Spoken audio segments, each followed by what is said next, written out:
Hello दोस्तों, आपका हमारे यूट्यूब चैनल में बहुत बहुत हार्दिक स्वागत है। आज मैं कह सकते हैं आपके लिए एक नया टॉपिक लेके आया हूँ, जो कह सकते हैं क्लास 10th 11th 12th सभी के हिंदी में, होम साइंस में, बायोलॉजी में आपको टॉपिक मिलेंगे ज़रूर।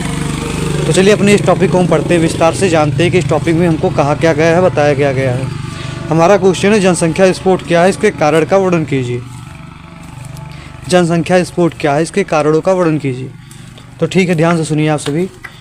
हम बता रहे हैं, कह सकते हैं अपनी भाषा में सबसे पहले कि जनसंख्या स्फोट क्या है। तो आप बोल सकते हो किसी निश्चित स्थान पर लोगों का इतना बढ़ जाना कि उनकी आवश्यकताएं ना पूरी हों, तो उसे क्या कहेंगे, जनसंख्या स्फोट कहेंगे। फिर से सुनिए, जैसे मान लो रूम है, अब रूम में कह सकते हैं कि 10 लोग होंगे तो आराम से रह लेते हैं, अभी 100 लोग हो जाएंगे तो आराम से रह पाएंगे, नहीं रह पाएंगे। तो ऐसे कहना है किसी निश्चित स्थान पर लोगों का इतना बढ़ जाना कि उनकी आवश्यकताएं ना पूरी हों, तो क्या कहलाएगा, जनसंख्या स्फोट कहलाएगा। इतना क्लियर है। किसी भी निश्चित स्थान पर लोगों का इतना बढ़ जाना है कि उनकी आवश्यकताएं ना पूरी हों, तो क्या कहलाएगा, जनसंख्या स्फोट कहलाएगा। इतना क्लियर है। इसमें देखिए क्या लिखा, किसी स्थान पर जनसंख्या में अचानक से होने वाली वृद्धि को जनसंख्या वृद्धि या जनसंख्या विस्फोट कहते हैं।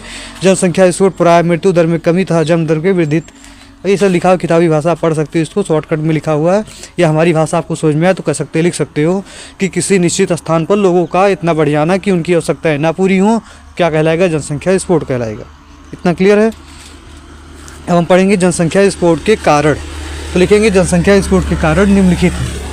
सबसे पहला हमारा निरक्षरता। आप इस हेडिंग को डाल सकते हो, निरक्षरता लिख सकते हो, या शिक्षा का अभाव लिख सकते हो, या अशिक्षा के कारण भी लिख सकते हो। ऐसी हेडिंग इसको बना के आप लिख सकते हो। तो पहले अब इसको पढ़ते हैं, फिर अपनी भाषा बताते हैं।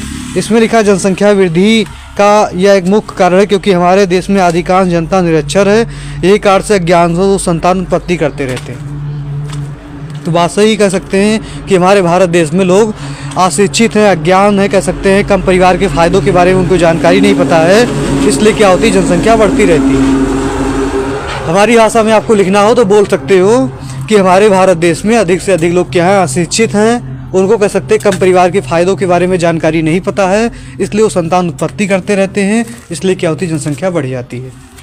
यह जो हमने यही लिखा हुआ है, इसको आप बोल सकते हो कि जनसंख्या वृद्धि का एक मुख्य कारण है कि हमारे देश में अधिकांश जनता निरक्षर है, मतलब क्या है, अशिक्षित है, इसलिए संतान उत्पत्ति करते रहते हैं और जनसंख्या बढ़ जाती है। या हमने जो बोला उसको लिख सकते हो कि हमारे भारत देश के अधिकांश जनता क्या अशिक्षित है, जिसमें क्या होते हैं, लोग कम परिवार के फायदों के बारे में उनको पता नहीं होता है, इसलिए जनसंख्या बढ़ती रहती है। अब अगली हेडिंग देखेंगे, सामाजिक रीति रिवाज। सामाजिक रीति रिवाज में आप क्या लिखोगे, ध्यान से सुनिए। सबसे पहले अगर हमारी भाषा में आपको लिखना है तो सामाजिक रीति रिवाज में लिख सकते हो कि हमारे समाज में ऐसे भी लोग रहते हैं, अगर जिनके यहाँ लड़के जन्म नहीं लेते हैं तो वो सोचते हैं उस औरत को गलत निगाह से देखते हैं, या समाज वाले उल्टा सीधा शब्द बोलते हैं, इसलिए वो औरत लड़के की चाह में संतान उत्पत्ति करती रहती है, जिससे जनसंख्या बढ़ जाती है। फिर से सुनिए, सामाजिक रीति रिवाज में आप लिख सकते हो कि हमारे भारत देश में अभी भी ऐसे भी कह सकते लोग रह रहे हैं जिनके यहाँ अगर लड़के जन्म नहीं लेते हैं तो उस औरत को लोग उसके घर वालों को गलत निगाह से देखते हैं या उल्टा सीधा शब्द कहते हैं, इसलिए वो लड़के की चाह में क्या करती है, संतानों उत्पत्ति करते रहती है, इसलिए जनसंख्या क्या होती है, बढ़ जाती है। अब आप देख सकते हो इसमें क्या लिखा है, हमारे देश में किसी भी परिवार का पुत्र जन्म आवश्यक माना जाता है क्योंकि कहा जाता है वंश का नाम पुत्र से ही चलता है, यही कारण पुत्र की चाह में जनसंख्या वृद्धि होती है। हाँ, तो ये भी बात सही कह सकते हैं कि हमारे देश में क्या किया जाता है कि पुत्र का परिवार में होना आवश्यक माना जाता है, और ये लोग सोचते हैं कि हमारा अगर वंश चलाना है तो पुत्र होना जरूरी है, इसलिए पुत्र की चाह में क्या करते हैं, संतान उत्पत्ति करते रहते हैं, इसलिए जनसंख्या क्या होती है, बढ़ जाती है। अगला पॉइंट आप देखेंगे, कम आयु में विवाह। अब आपको पता है, कह सकते हैं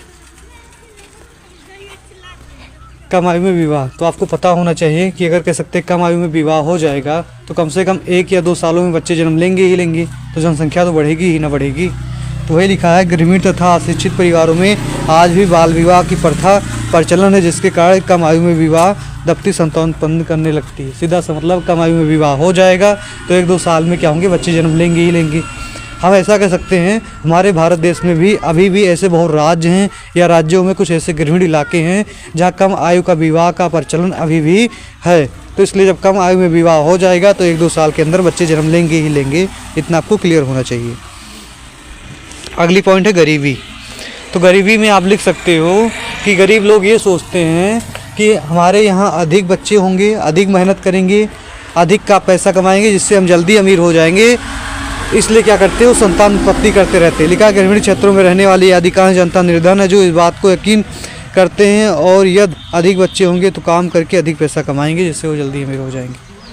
लोगों की मानसिकता ऐसी रहती है कि परिवार में कह सकते हैं अगर अधिक बच्चे होंगे, अधिक परिवार होगा, अधिक पैसे कमाएंगे जिससे हम जल्दी अमीर हो जाएंगे, इसलिए भी वो संतान उत्पत्ति करते रहते हैं। अगली हेडिंग है मृत्यु दर में नियंत्रण कमी। अब मृत्यु दर में नियंत्रण कमी आप इसमें लिख सकते हो आधुनिक चिकित्सक प्रणाली, स्वास्थ्य कार्यक्रम, बेहतर जीवन, ये सब लिख सकते हो, या हमारी भाषा आप सुन लीजिए। मृत्यु दर में कमी में लिख सकते हो कि पहले के समय में कोई महामारी आ जाती थी, कह सकते जिससे क्या होता था गांव-गांव साफ हो जाते थे, लोगों की मृत्यु हो जाती थी। लेकिन आज के समय में हमारे पास कोई भी महामारी नहीं आती, कह सकते अगर महामारी आती भी है तो हमारे पास उसका अच्छे से इलाज है, दवाइयाँ हैं, जिसके कारण लोगों की क्या हो रही, मृत्यु नहीं हो रही। इस मृत्यु दर में कमी में इस हेडिंग को आप लिख सकते हो स्वास्थ्य की व्यवस्था, या लिख सकते हो स्वास्थ्य सुख सुविधाओं की व्यवस्था, या मेडिकल कह सकते हैं मेडिकल से रिलेटेड सुख सुविधाएँ व्यवस्था, ऐसे लिख सकते हो। और उसमें आप ये लिख सकते हो कि पहले के समय में महामारी आ जाती थी जिसके कारण कह सकते हैं लोगों का डेथ हो जाता था, मृत्यु हो जाती थी। लेकिन आज के समय में क्या है, कह सकते हैं अगर महामारी आती है तो उसका हमारे पास उस चीज़ों का इलाज है, कह सकते हैं दवाइयाँ हैं, जिसके कारण लोगों की मृत्यु नहीं हो रही है, तो जनसंख्या बढ़ेगी थोड़ी ना। ठीक है, ये हो गया। और सुन लीजिए, कह सकते हैं खाद्यान्नों की प्रचुरता। खाद्यान्नों मतलब या अनाजों की प्रचुरता भी हेडिंग आप लिख सकते हो। पहले के समय में क्या होता था, लोगों की भूखमरी हो जाती थी, कह सकते हैं अनाज उपलब्ध नहीं होते थे, जिसके लोगों के कारण भूख की वजह से भी मृत्यु हो जाती थी। लेकिन आज के समय में हमारे वैज्ञानिक चमत्कारों की वजह से ऐसे ऐसे वैज्ञानिक कह सकते हैं खाद उपलब्ध हो चुके हैं, जिससे हम अपने अनाजों की अधिक से अधिक उर्वरक क्षमता के अवसाद से उसको उगा रहे हैं, जिससे लोगों की कह सकते हैं अनाज की कमी नहीं होगी तो मृत्यु नहीं होगी। या इतना आप लिख सकते हो खाद्यान्नों की प्रचुरता अनाजों की उपलब्धि में कि पहले के समय में हमारे पास उतने अनाज नहीं होते थे, जिसके कारण लोगों की भूख की वजह से मृत्यु हो जाती थी। लेकिन आज के समय में हमारे पास ऐसे ऐसे खाद हैं जिससे हम अपने अनाजों की अधिक से अधिक उर्वरक शक्ति बढ़ा रहे हैं, जिससे लोगों की भूख की वजह से मृत्यु नहीं हो रही। अगला हम पॉइंट कह सकते हैं, क्वेश्चन पढ़ेंगे कि जनसंख्या वृद्धि को नियंत्रण के उपाय। तो कह सकते हैं उसको अगले वीडियो में पढ़ते हैं। ये बताइए हमारा वीडियो कैसा लगा। चलिए चलते हैं, फिर मिलते हैं ऐसे ही वीडियो में। धन्यवाद।